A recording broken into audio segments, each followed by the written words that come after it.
Nice to meet you all here. And first of all, I suppose I'd like to say a big thank you to Fitzgerald Power and Bank of Ireland for hosting today. I think, setting up a conference that is advising future pharmacists is a great value to pharmacists. And I would say that it's great to see not just pharmacists here, but also, banks, Fitzgerald Power, obviously their teams, but lots of investors and other experts in the area, right? So, to pharmacists, it's a great opportunity. Don't waste it today. It's a great opportunity to go and speak to people. People here love to give mentorship, give advice, and I would say fair play to Bank of Ireland, Fitzgerald Power for enabling that. Brian did say before I came up that he was going to slate lawyers during his speech, so glad he didn't actually do that because I had some good retorts back. But the reality is I can't, because Bank of Ireland obviously support BHSM as well, which is much appreciated. From Fitzgerald Power's point of view, look, we've been working with the guys in the team there for many years, and look, it's great to be here today, and thanks very much. So look, I'm going to keep it pretty simple today in terms of what I'm going to talk about. BHSM as a firm we're 12 years old. I set it up with 3 other partners in 2012 at the depths of a recession. We've grown now to be a full-service corporate law firm, 8 partners, 8 senior associates, 9 solicitors, and lots of legal execs, support staff. So we've built it to about 55 people now. So I like to think that done the journey. I've been on the similar kind of journey. We were started up from scratch, but when you're talking about pharmacists and buying and building a pharmacy, we encounter a lot of the same issues. So we have that kind of experience. What I do myself and my team, we have a range of expertise. Really, it's from dealing with mergers and acquisitions, what's mergers and acquisitions? It's buying and selling companies. Okay, it's buying a business, buying shares, which is obviously buying the company and all its history, okay?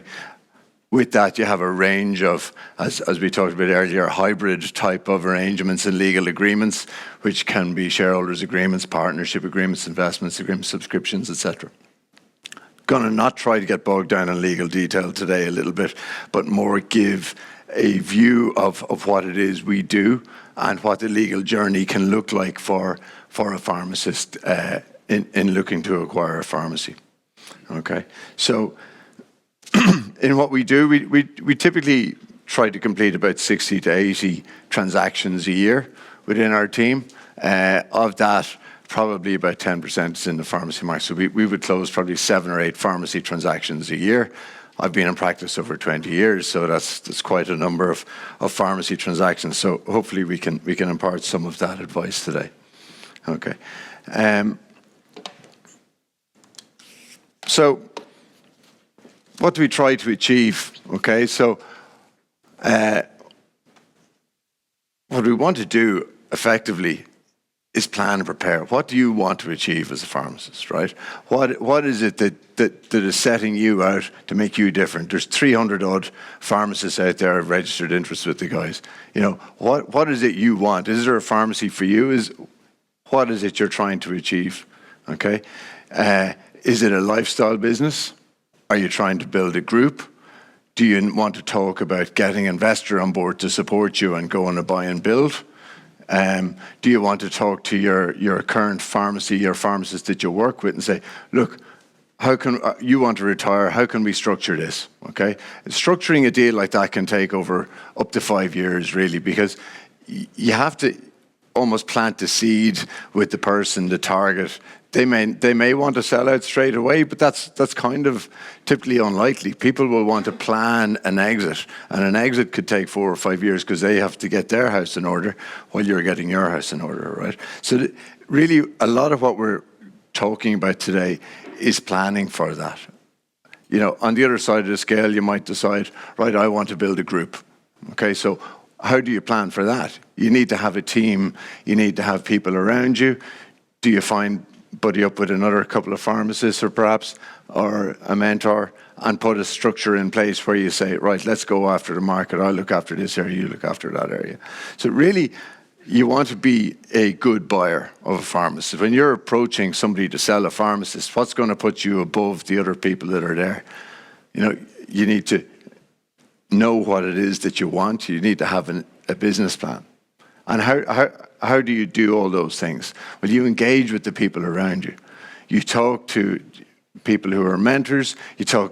Use a day like today and make great benefit of it. Go and speak to everybody who you think could be relevant to you on your journey and get a piece of information from everybody. It's a vital day. Most of the time we're all stuck in our day-to-day business, 9 to 5, 9 to 6, 9 to 7, whatever it is. It's rare that you get a chance to get outside your business and get outside and talk to other people and try and pick up that experience. People, in my experience in history, love mentorship and love being able to impart information. So don't be afraid to ask for it when you're at that stage in your career. And absorb information. Take it all in, and some person's experience might be totally different to yours or may not fit. Move on and just talk to people all the time. So, really, by doing that, you're getting yourself in a good position and you're prepared and you're able to deal with and face the challenges that arise in front of you. So, we probably need to talk a little bit about legals. Look, really, and kind of Noel touched on them a little bit as well. You're looking at an acquisition. You may be looking at a greenfield startup from scratch, but no, really, I think what you're saying is that that's not really probably in the bandwidth for future pharmacists here. You're also talking about management buyouts and variations of that. Okay, so I mean, what are we looking at? We're probably looking at, for most people, is an acquisition. So that's the purchasing 100% of shares of the existing pharmacy trade or company. Okay, within that, how do you get the plan? So you need to agree a price. Okay, before you agree a price, you need to appoint your advisors. So the primary thing is get a team around you of advisors that are suitable for the transaction you're facing. Okay, and what I mean by that is go and speak to experts. Okay, surround yourself. It's probably one of the biggest, particularly if it's a first, it's probably going to be one of the biggest type of transactions or life-forming events you're going to have. Put the best team around you. Okay, I speak from experience. I got a new hip about 5 or 6 months ago. Right, I didn't go to my GP to do the surgery. I went to the best guy I could find in the market to do it. Right, if you're buying a pharmacy, go to the best people you can do it. Negotiate costs, right? People will always say, cost's an issue. Cost is an issue, but it's supreme cost and a lot more of a cost if you get the wrong advisors and you can't get the deal over the line. So, talk to your experts, right? Challenge them in terms of costs or challenge them in terms of what they do, but it's not all about costs. It's about your relationship with them. Okay, you're going to be speaking with these people possibly on a daily basis for a period of a transaction. I'd say a transaction like this between, once it gets to heads, let's say, I'll talk about it, you probably have it financed at that stage. So once it gets to heads, the closing, probably 2 to 3 months. Okay, you're going to be talking to your advisors almost on a daily, if not every second day for 2 or 3 months. Okay, so really ensure you're comfortable with your advisors, that they've done it before, that they know they can see around the corners a little bit. What you want to do is have a very fast, ideally fast and efficient transaction, so you can time it.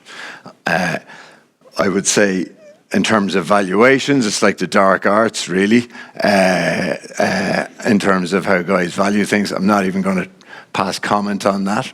But I mean, again, if you have the right advisors who know what the comparables are in the market, they'll be able to tell you,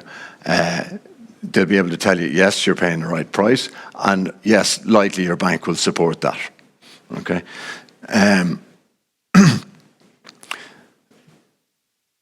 You need to obviously speak to your bank and have that lined up. And again, I would say there's plenty of conversations to be had around that, and keep it going, but know what the parameters are that you can afford. What do you need to have investors? Do you need to have other funds and private money involved? How are you going to legalise and get certainty around those other investments. If you're taking on investment, what is your relationship with the investor? Are you giving them equity? Are you giving them, is it just a soft loan note? Is it a family money? But even if it's family money, have it clear, have certainty as to what it is. Okay. When you get in, let's say to legal documentation, we're talking about really a due diligence exercise. Again, the guys spoke, Brian and Noel spoke about due diligence.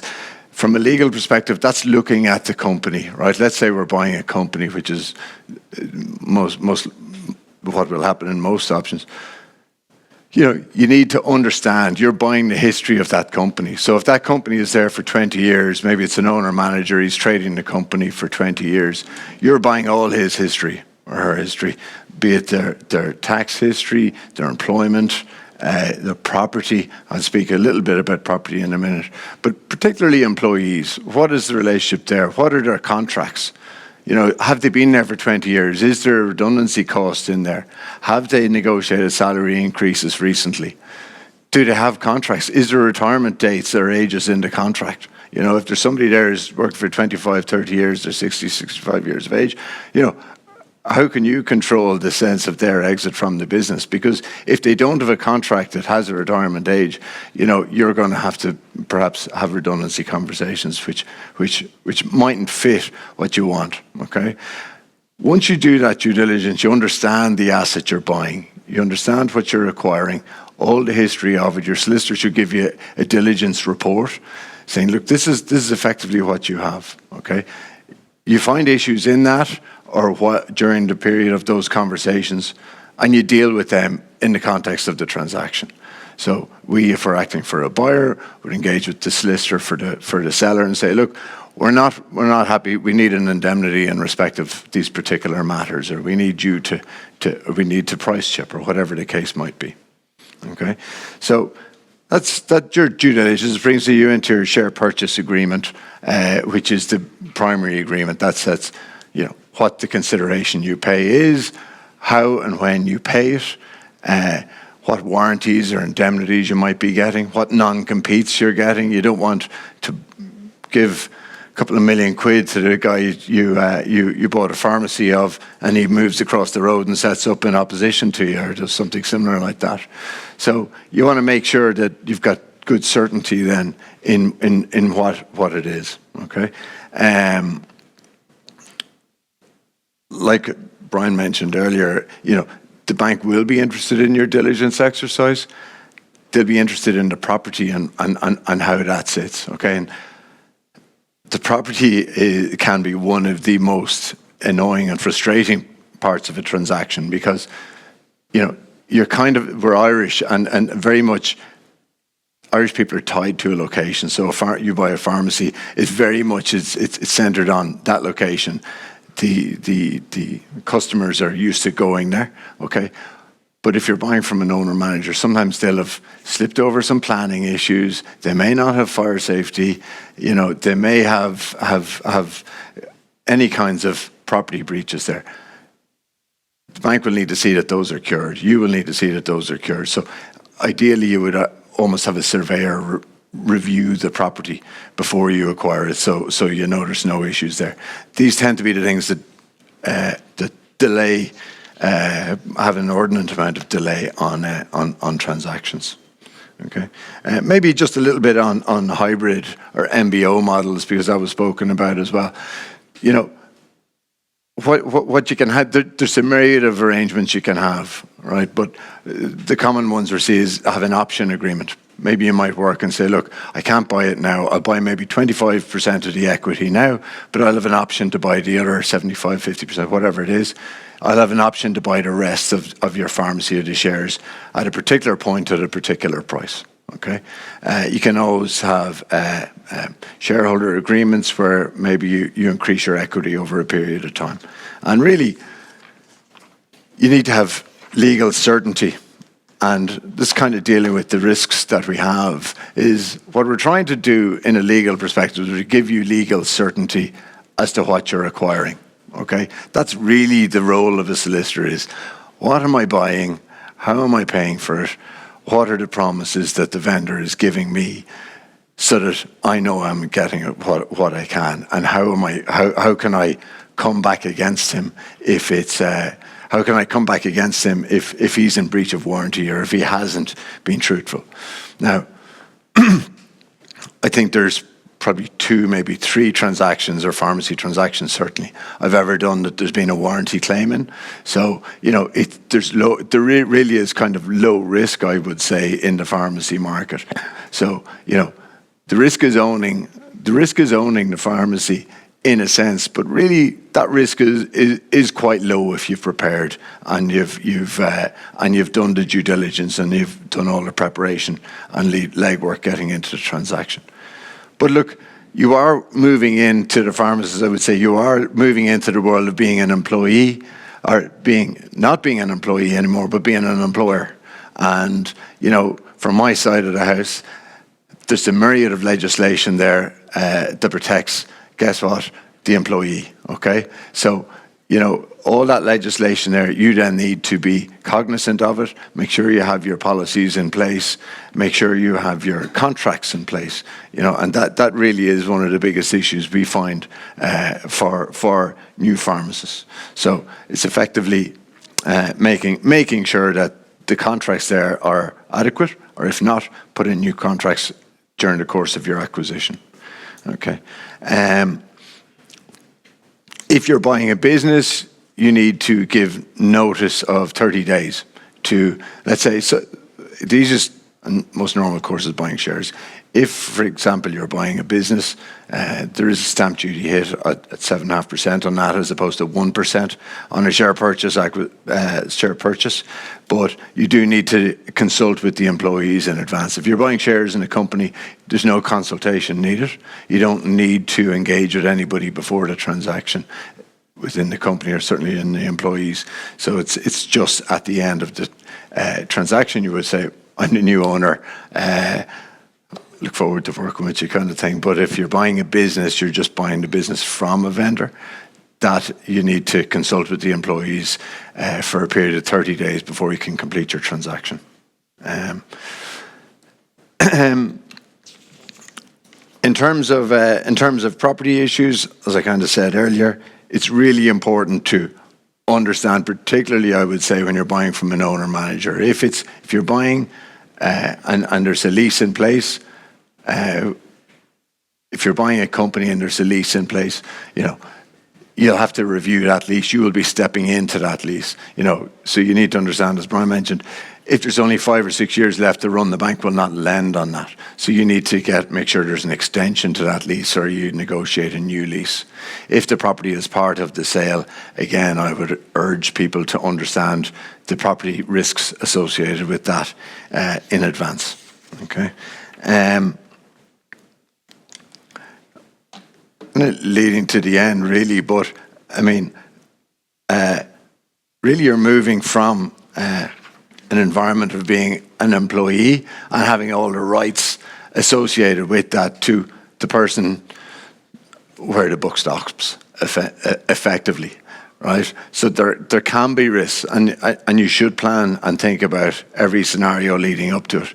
But actually, if you have the right experts and you talk to the right people and put the right planning in place, you can mitigate all those risks, okay? And it really is about engaging